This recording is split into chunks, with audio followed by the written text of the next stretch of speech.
the new system that's rolling out in July will afford that opportunity. So, so the new system, in addition to us adopting the public safety assessment, which is, the acronym is PSA, that we're going to be adopting from the Arnold Foundation here in July, the entire pretrial release process is changing.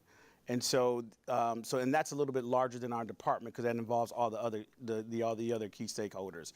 And so, what will happen in the new system upon arrest, those individuals will the local police department will contact the DA's intake. We'll have 2 staff in the DA's intake. And once they submit their DIMS report, we'll get a notification and we'll begin the assessment process.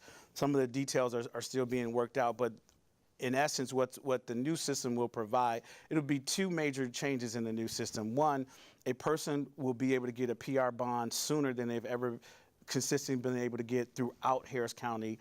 And then the other part is kind of going back to what you mentioned earlier.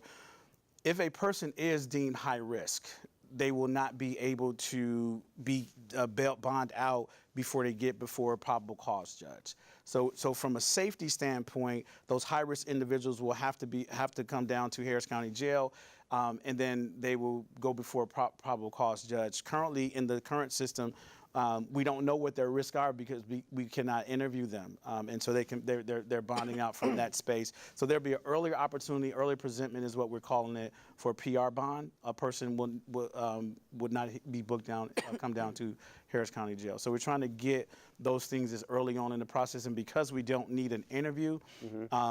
And the new Arnold tool is a 9-factor tool, just by the way as well. It's heavily based on criminal history.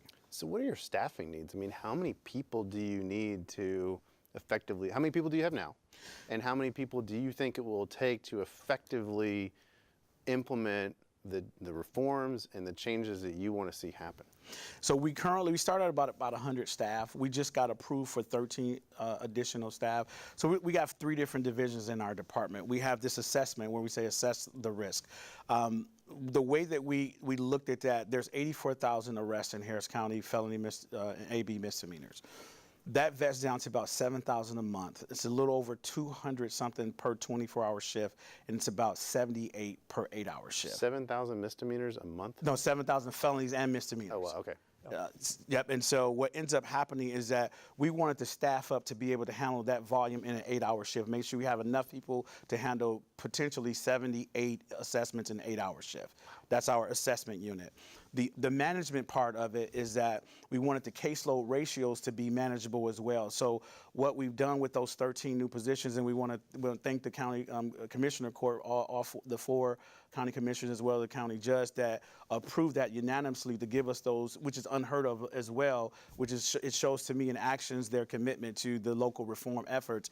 And what it gives us from a monitoring standpoint, we have 6 pretrial officers that are going, is going to allow our caseloads to come down to a level that's going to be manageable. So it's like the math parabola. You get to a point where I'm not a math person. Me either as well. So I stole this from somebody. So if I remember the name, I'll give them credit. But you get to a point where it's maximum mins. You get to a point where you take on too much where it becomes to negatively impact what you're doing and what we were concerned about public safety. So we want to make sure we have caseload ratios at a place where my people know what's going on with those people that are being supervised by pretrial services. So we're staffed up to that, to answer your question.